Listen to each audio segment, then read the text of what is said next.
আসসালামু আলাইকুম সুপ্রিয় শিক্ষার্থীবৃন্দ, টেকনিক ইজি এডুকেশন থেকে সবাইকে স্বাগত জানাচ্ছি।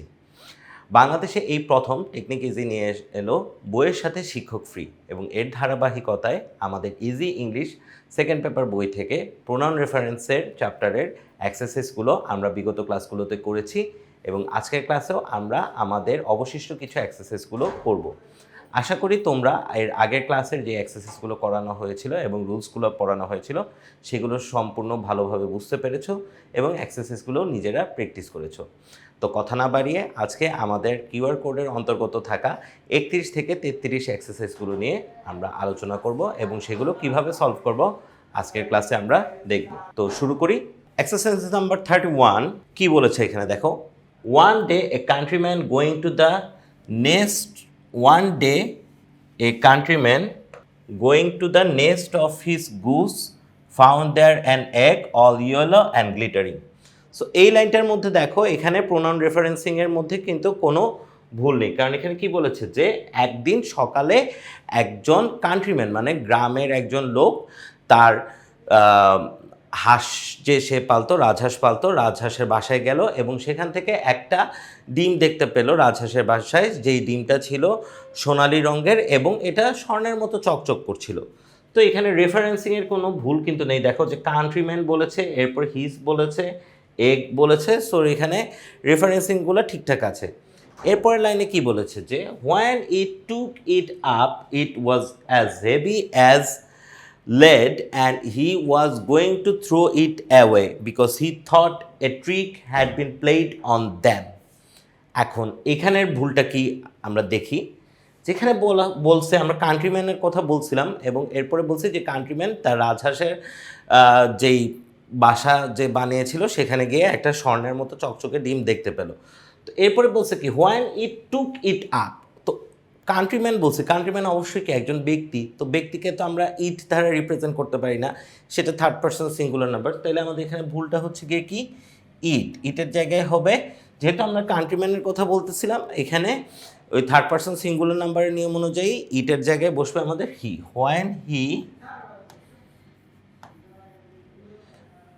টুক ইট আপ, এই ইটটা আবার বোঝাচ্ছে এগ, কারণ এর আগের সেন্টেন্সে আমরা বস্তুবাচক হিসেবে একটা অবজেক্টকে দেখতে পেয়েছি, সেটা ছিল হচ্ছে গিয়ে আমাদের এগ। ঠিক আছে, তো when he took it up এখানে হি বলতে কান্ট্রিম্যানকে বোঝানো হচ্ছে এবং ইট ধারা হচ্ছে এগটাকে বোঝানো হচ্ছে। It was as heavy as lead, সেটা হচ্ছে লেডের মতো ভারী ছিল এবং he was going to throw it away, সে এটা ফেলে দিতে চাচ্ছিল।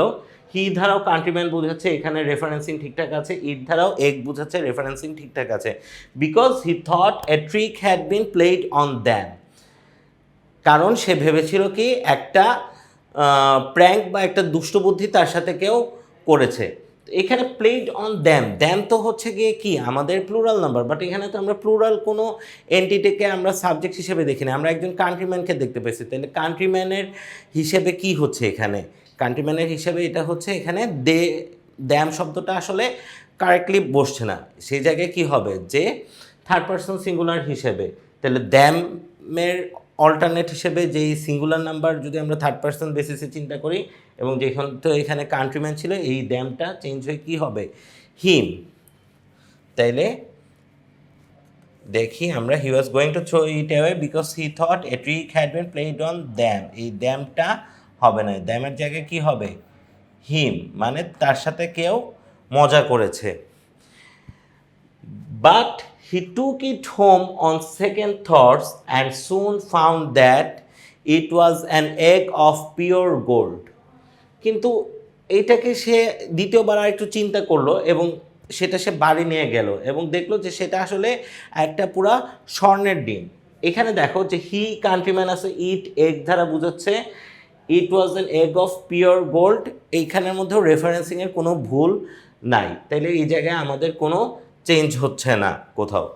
এভরি মর্নিং ইট অকার্ড, এখন ইটটা কি ঘটনাটা ঘটছে, তো ইট ধারা তো আসলে এখানে আগের সেন্টেন্সে দেখো ইট ধারা আমরা ডিমকে বুঝাচ্ছি, তো আর এভরিথিং এভরি মর্নিং ইট অগার্ড, প্রতিদিন সকালে ডিমটা ঘটে, এই শব্দটা তো আসলে হয় না, হবে কি এই ঘটনাটা ঘটে। তাহলে এইখানে ইট যেই রেফারেন্স প্রোনাউনের রেফারেন্সিংটাতে ভুল আছে, সো এই ইটের জায়গায় হবে every morning the same incident বা সেম থিং অকার্ড আমরা দেখতে পারি। তাহলে এখানে ভুলটা আমরা দেখি কি, এভরি মর্নিং ইট আছে, ইটের জায়গায় কি হবে the same incident occurred, the same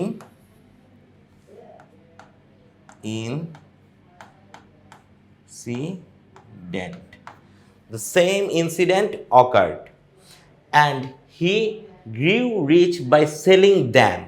এখন এই ড্যামটা কি, এই ড্যামটাও কিন্তু স্পেসিফিক না, বাট হিটা কান্ট্রিম্যান আমরা আগেই বুঝেছি, কারণ আমরা এখানে এক সাবজেক্ট হিসেবে খালি একজন মানে ব্যক্তি হিসেবে খালি কান্ট্রিম্যানকেই রেফার করছি। সো কান্ট্রি যদি যখনই হি ব্যবহার করে হচ্ছে তখন সেটা কান্ট্রিম্যানের রেফারেন্সিংয়েই বুঝাচ্ছে। অ্যান্ড সেলিং ড্যামটা কি, ড্যামটা আসলে বুঝাচ্ছে কি এক্সগুলো বিক্রি করছে, কিন্তু এখানে তো আসলে এই ড্যামটা এর আগের রেফারেন্সিং থেকে বোঝা যাচ্ছে না। সো এখানে এই ড্যামের ইউজটা ভুল, এখানে কি হবে সেলিং দোজ এগস বা দ্য এগস, যেটা ইচ্ছা দিতে পারো, সেলিং দ্য এগস বা দোজ এগস, দুইটার যে কোনোটাই correct. As he grew rich, he grew greedy and thinking to get at once all the gold it could give. He killed it and opened it only to find nothing. এখন দেখো এই সেন্টেন্সটা আরেকবার একটু দেখি। As he grew rich, সে যত ধনী হতে থাকলো কি হলো, সে তত বেশি লোভী, সে যত ধনী হতে থাকলো সে তত বেশি লোভী হতে থাকলো। As he grew rich, he grew greedy. So এখানে হিটা দ্বারা ওই কান্ট্রিম্যানের রেফারেন্সকেই বোঝাচ্ছে, সো এখানে কোনো ভুল নেই। And thinking to get at once all the gold it could gave, এখন এই ইটটা কি, এই ইট দ্বারা তো আমরা আগে এগ বুঝাইছি, তো all the gold it could give, egg তো আর গোল্ড দিতেছে না, দিতেছে কে, দ্য গুসটা দিতেছে।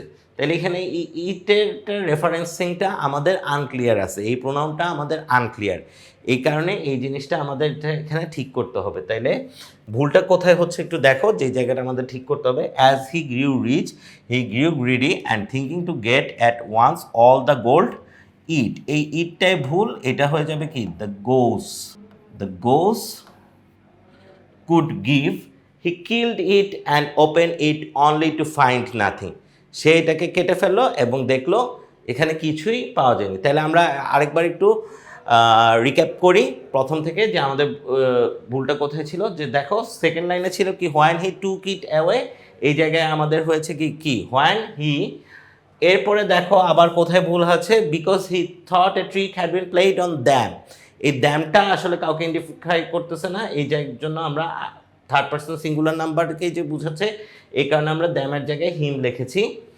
এরপরে দেখো এভরি মর্নিং ইট অকার্ড, এই ইটটা আসলে কি এটা ক্লিয়ার ছিল না, এটা বোঝাচ্ছিল আসলে একটা ঘটনা, একই ঘটনাটা প্রতিনিয়ত ঘটতেছে। সো এই জিনিসটাকে আমরা আইডেন্টিফাই করছি যে দ্য সেম ইনসিডেন্ট বা দ্য সেম থিং, যেটাই দাও তোমরা কারেক্ট হবে। এরপরে কি ছিল যে বাই সেলিং দ্যাম, এখানে এই দ্যামটা আনক্লিয়ার ছিল, এটাকে আমরা ক্লিয়ার করে প্রপারলি রেফারেন্সিং ইউজ করেছি, দ্য এগস অথবা দোজ এগস লিখেছি। অ্যান্ড লাস্টলি হচ্ছে গিয়ে কি ভুল ছিল, যে all the gold it could give, এই ইটের জায়গায় এই ইটটা আসলে কে সেটা ক্লিয়ার ছিল না, সেই জন্য আমরা দ্য গুজ লিখে এটাকে ক্লিয়ার করেছি। আশা করি এই এক্সারসাইজটা বুঝতে পেরেছো তোমরা। এখন আমরা 32 নম্বর এক্সারসাইজে শিফট করছি। Now moving on to number 32 exercise. The wind and the sun were disputing which was the stronger. বাতাস এবং সূর্য একে অন্যের সাথে তর্ক করছিল যে তাদের মধ্যে কে শক্তিশালী। Suddenly he saw a traveller, এখন দেখো এখানে ভুলটা কি, এই লাইনে কোনো ভুল নেই। The wind and the sun were disputing which was the stronger, সূর্য আর বাতাসের তর্কে কি বিষয় নিয়েছিল, যে তাদের মধ্যে কে শক্তিশালী। সাডেনলি হি স, যেহেতু দুইজন তর্ক করছিল, আমরা লিখলাম হি তাকে এখানে ইউজ করে ঠিক হচ্ছে, হি আমরা কখন লিখি যখন third person singular number use করি, তাহলে আমাদের এখানে হিটা আসলে ভুল, যেহেতু দুইজন তর্ক করছিল এই জায়গায় কি হবে, suddenly they saw a traveller coming down the road, হঠাৎ সে দেখতে পেল একজন পথচারী আসছে রাস্তা দিয়ে। And the sun said, I see a way to decide their dispute. এবং ওই পথচারীটাকে দেখলো তারা, এবং সূর্য বলল যে আমি একটা উপায় পেয়েছি তাদের মধ্যকার যেই তর্ক সেটার মীমাংসা করার। এখন দেখো, আমরা যখন বলি যে আমি একটা উপায় পেয়েছি, ধরো তুমি এবং অন্য কেউ একে অন্যের সাথে কথা বলছো, তো তোমাদের মধ্যে কোনো একটা বিষয়ে তর্ক হয়েছে, তখন তুমি তো নিশ্চয়ই বলবে যে আমরা একটা উপায় পেয়েছি আমাদের মধ্যকার সমস্যা সমাধান করার জন্য। তুমি তো নিশ্চয়ই বলবে না যে আমরা একটা উপায় পেয়েছি তাদের মধ্যকার সমস্যা সমাধান করার জন্য, না। তাইলে এখানে ইজিলি বুঝতে পারছো এই দেয়ার ইউজ করাটা এখানে ইরেশনাল হয়েছে এবং এই জায়গাটায় রেফারেন্সিংয়ে ভুল হয়েছে। তাহলে এটা আমাদের ঠিক করি। হি স এ সরি চেঞ্জ করি He saw a traveler coming down the road and the sun said, I see a way to decide. There ছিল, এটা চেঞ্জ হয়ে যাবে কি? দেয়ারটা চেঞ্জ হয়ে যাবে our dispute.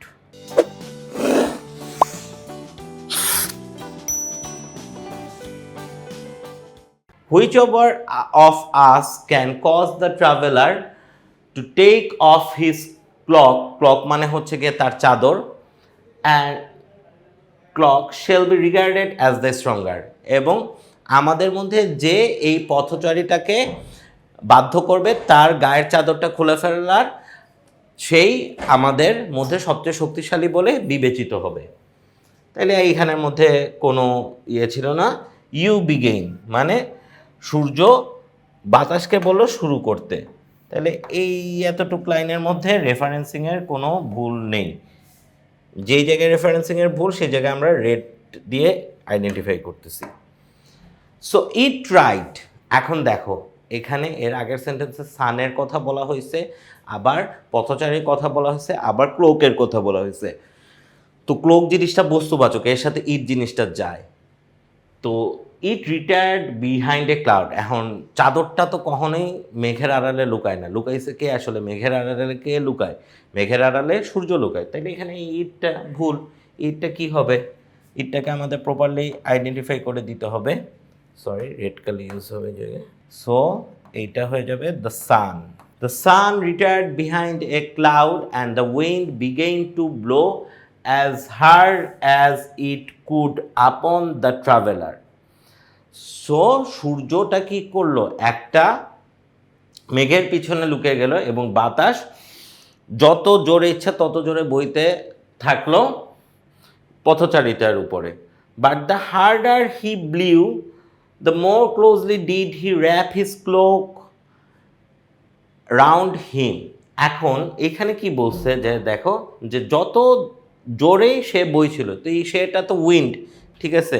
তো এখানে হিটা ঠিক আছে, কিন্তু এরপরে আবার হি লেগছে। তাহলে এই হিটাকে, এই হিটা তো নিশ্চয়ই উইন্ড না, এই হিটাটা হচ্ছে গিয়ে কি? ট্রাভেলার। তাহলে এটা আমাদের ঠিক করতে হবে।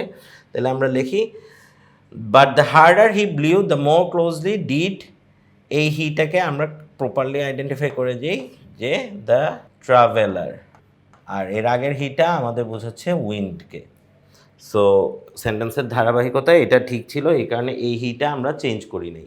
The traveller wrap his cloak round him till at last the wind had to give up in despair. এখন হচ্ছে গিয়ে এখানে কি বলছে যে বাতাস যত জোরে বইছিল, পথচারীটা তত বেশি শক্তভাবে তার চাদরটা তার গায়ে জড়িয়ে ফেললো এবং একটা পর্যায়ে বাতাস বাধ্য হলো যে ব্যর্থতা মেনে নিতে এবং সে গিভ আপ করলো। তো এইখানে রেফারেন্সিংয়ের মধ্যে দেখা কোনো ভুল আছে নাকি? দ্য হার্ডার হি ব্লিউ, হিটাকে আমরা বুঝতেছিলাম যে উইন্ড বুঝাচ্ছে, এবং হি র্যাপ এইটাকে আমরা ঠিক করে লিখেছি the traveller till at last the wind to give up in despair. এখানে কোনো ভুল নাই। Then the sun came out and shone in all his glory upon the traveller.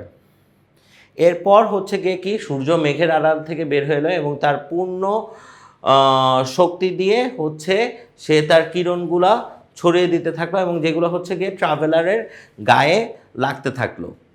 তাইলে এখন এখানে দেখো এই লাইনটার মধ্যে কি কোনো ভুল আছে? The sun came out shone in all his glory. Sun বলছে আবার হিজ বলছে, তাহলে এই হিজটা সান নিয়ে বুঝাচ্ছে। এরপর আবার ট্রাভেলারকেও আইডেন্টিফাই করে দিয়েছে, ভুল নেই। হু সুন, এই হুটা আবার এই ট্রাভেলারটাকেই বুঝাচ্ছে। সো রেফারেন্সিংটাও এখন পর্যন্ত ঠিক আছে।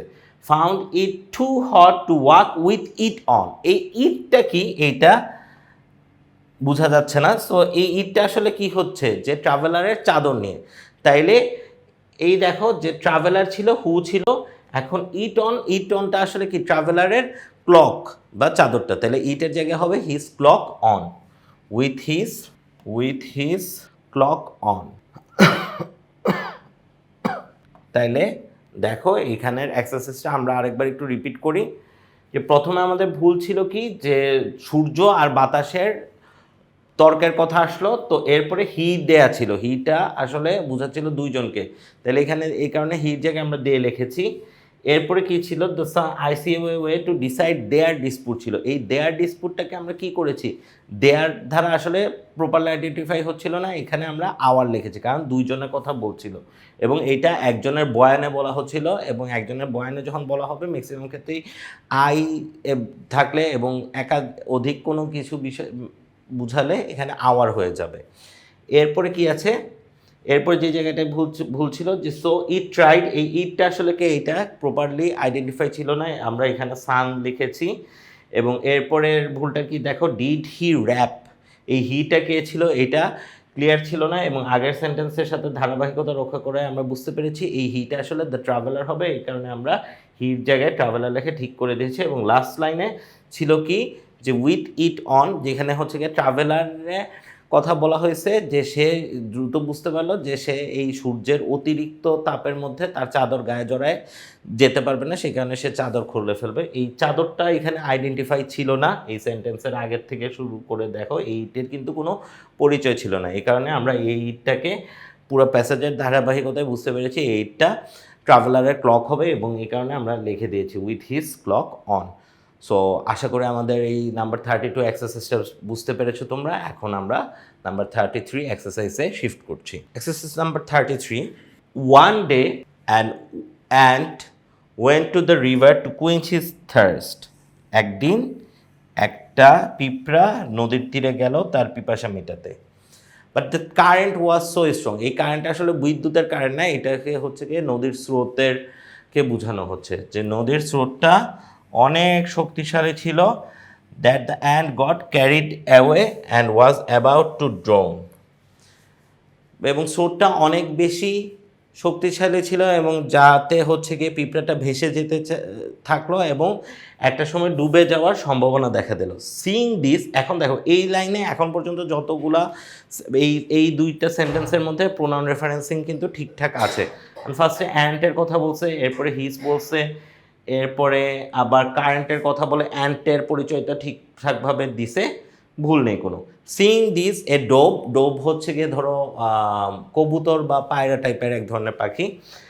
এ dove sitting on a tree plucked a leaf and let it fall into the stream close to it. এটা দ্রুত দেখে কি হলো, এটা দ্রুত দেখে ওই যে পায়রা বা কবুতরের মতো যে পাখিটা ডোভ ছিল, সে কি করছে, একটা গাছের পাতা ছিঁড়ছে তার ঠোঁট দিয়ে, এবং সে কি করছে, এটাকে ফেলে দিছে কোথায়, পিঁপড়াটার কাছাকাছি। তো এখানে কি দেখো, প্লাকটে লিফ এবং লেট ইট, এখানে এই ইটটা লিফকে বুঝাচ্ছে, আবার এখানে ইট আছে, এই ইটটা কি লিফকে বুঝাচ্ছে না কাকে বুঝাচ্ছে, এটা ক্লিয়ার না। তো এটা আমাদের ক্লিয়ার করতে হবে। এখানে এই ইটের জায়গায় আমরা ক্লিয়ার করব কি লেখে, the ant close to the ant, মানে পিঁপড়ার কাছাকাছি সেই পাতাটা ফেললো। এরপরে কি আছে, the ant climb on to it and came ashore safely. এখন দেখো এর আগের সেন্টেন্সে আবার কি আছে, ইট দ্বারা বোঝানো হয়েছে, আবার ইট দ্বারা অ্যান্ডকে বুঝাইতে চাইছিল, কিন্তু এটা হয় না, আমরা অ্যান্ডের পরিচয় দিছি। তো অ্যান্ড ক্লাইম্বড অন টু ইট, এই ইটটা কি আসলে, এই ইটটা হচ্ছে গিয়ে পাতাটা, তাইলে আমাদের এখানে এটাকে স্পেসিফিক করে দিতে হবে। The climb on to the leaf and came ashore safely. Shortly afterwards, a bird catcher came and stood under the tree. এর ঠিক কিছুক্ষণ পরেই একটা পাখি শিকারে এলো এবং যে গাছটাতে এই ডোভটা বসেছিল তার নিচে দাঁড়ালো। He saw the dove and laid his lime twigs to catch the bird. দেখো এখানে বার্ড ক্যাচারের কথা বলা হয়েছে এবং এরপরের লাইনে আবার হি বলা হয়েছে, তাহলে এই হিটা বার্ড ক্যাচারকেই বোঝাচ্ছে। সো এখানে ঠিকঠাক আছে। আর লাইম টুইগস হচ্ছে পাখি ধরার ফাঁদ। এরপরে আবার দেখো he saw the bird catcher was planning to catch to the dove. এখন এর আগের সেন্টেন্সে কি আছে? বার্ড ক্যাচারের কথা বলে হি বলছে, আবার এখানে হিটা আছে। এই হি দিয়ে আবার পরে লেখছে কি হি স দ্য বার্ড ক্যাচার। তাহলে বার্ড ক্যাচার কি বার্ড ক্যাচারকে দেখতেছিল না, তাইলে এই হিটার পরিচয় আছে। এই পরিচয়টা কি? হিটা হচ্ছে কি অ্যান্ট।